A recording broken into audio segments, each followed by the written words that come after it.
was definitely an experience. It didn't even seem like it was for real at the time. To see two juveniles going the direction they were going. Were you searching for them? We were searching for them. There was a bolo that came out for two missing juveniles. One had a severe medical issue that needed to be handled within 4 hours, or he would have difficulties beyond that. So we were able to track them to a house and found out they were inside the house at the time. You found out they were inside the house, and then all of a sudden you're getting shot at. Yes, sir. Yes, sir. What was the first indication to you that they had something other than a pistol? They broke out a rear sliding glass door to try to run out the door. I engaged them. I told them to, put the guns down because I saw them in their hands at that time.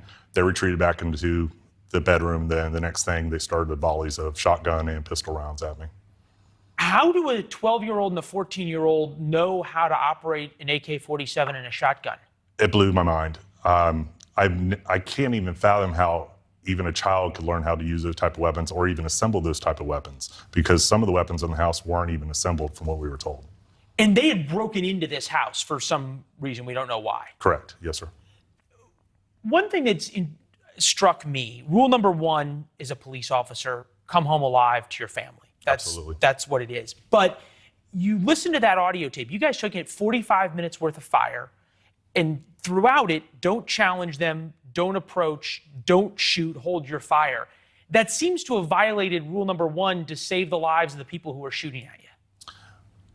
We at the Sheriff's Office, we focus on the preservation of life. And we know we have a certain job that we have to do every day, and hopefully we'll come home that night, but sometimes it doesn't happen that way. And we wanted to ensure that no matter what, that all the deputies went home safe, the juveniles went home safe, and also the general public didn't get into a situation where they were in harm as well. Throughout that 45 minutes, was there a point that you decided, okay, we have to engage them? Yes. There was one time, like was on the video, where she had the shotgun to the door, and I was concerned that our entry team that was going in were going to be engaged by that, and that would be a very bad situation to encounter. The next thing that led after that moment, they moved over to the garage area, which went out of my view. And at that point in time, I knew they were going to probably engage our deputies outside waiting to try to de-escalate the situation. Did you have any idea when you showed up to the house that you were looking for these two kids? Did you have any idea that they were willing to use weapons and deadly force, or you figured we're going to just get the two kids and take them back? That's exactly what I thought we were going to have to do. They would just come out, they would say, okay, we're caught, and we'd take them back to the group home. So no idea that these rounds were going to start coming off? Not at all, not at all. Wow, unbelievable. I want to bring in Mike Chitwood, who is the sheriff in Volusia County, your boss. He wasn't able to make the trip up here to Chicago to deal with us. Sheriff, good to see you, sir, as always. Thank you. You talked at the time of this shootout. Obviously, Sergeant Maxwell couldn't talk at that, but you talked extensively about how these kids had been frequent flyers in the juvenile justice system and kept getting let back out. Hence, they eventually started shooting at your deputies. Are they in a place that they can't escape and hurt more people right now? I think finally the system that is broken here in Florida and almost cost the lives of my deputies and the lives of these juveniles has finally stepped up to the plate to acknowledge their failures and try to correct it. The system wasn't broken in a month. It's not going to be fixed in 3 months. Where are we? We are working closely with the Department of Children and Families that when a young person is Baker Acted, which is committed for mental problems 10 or 15 times, and after 2 or 3 days, they release them, trying to bring the appropriate care. These young people thought that this was Grand Theft Auto. This was a game. And obviously, it ended where I think Nicole, the young lady who we shot, discovered that, hey, this isn't like television. And I couldn't be prouder of our deputies. I mean, they did everything they could to preserve human life, to protect one another. And then there was a point in time when she came out of that garage and started becoming mobile. We had to do what we had to do. Yeah, that's exactly what Sergeant Maxwell said. Sergeant, Nicole Jackson, is part of, I guess, the investigation, wrote an apology letter to you and the other sheriff's deputies she shot at. I was scared for my life. I don't know what I was thinking. I hope you forgive me and what I did. If you don't, I understand.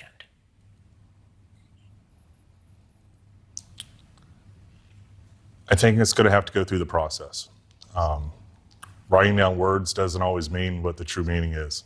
I think going through with our great state attorney that we have down in Florida and the prosecutors, I think that's going to be able to find out if she's actually in remorse or not for the situation. When the sheriff said that she felt like it was grand theft auto, explain that. What does that mean? How do you get to that point? It's just like the sheriff said. With these video games that are out here right now, a lot of these children emulate what they see on there, and they learn certain tactics that you wouldn't normally learn unless you were in some type of tactical nature. With the grand theft auto, I mean, it sounds like you're going up against a SWAT team. that's kind of what it felt like. The way they were acting, the way their movements were inside the house, their mannerisms, everything they did, and even afterwards, how they acted, it seemed like they didn't believe that this was real. And clearly, absolutely no regard for your life or the lives of the men who are out there. Sheriff, last question. Are we to believe that it's video games that are the problem or parenting that's the problem? And I guess part two of that would be, are these parents going to face any repercussions for the fact that almost 2 or 3 of your deputies were killed? Leland, I think it's a combination of all the above. It's the 12-year-old that gives a statement to our detectives where he says, we were going to roll like it was grand theft auto. And in Nicole's place, she really doesn't have a mother. I mean, she doesn't. And the 12-year-old is a product of foster care. So these kids are disposable kids that have a tendency toward violence, and they can't deal with reality, and the system can't handle it. They want to put round pegs in the square holes. And again, I will say this over and over and over again. I am so proud to lead these men and women. They are the epitome of law enforcement in America. They did everything they could to protect the sanctity of human life, even after she was shot. Deputy Maxwell, who took gunfire, was the first there, along with my lieutenant running the scene, to apply first aid, to get her to the hospital, which no doubt saved her life. As you said, exemplifies everything that's right with policing. Sheriff, you've also been a great advocate for these men and coming out and talking right after the incident in the shootout and explaining what happened and talking about them. We appreciate it. Sheriff, good to see you. Sergeant, nice to see you as well. Thank you. Sir, for having me. Glad to be able to chat. Thank you both. Yes, sir. All right, now we head to Australia, where they are pushing back on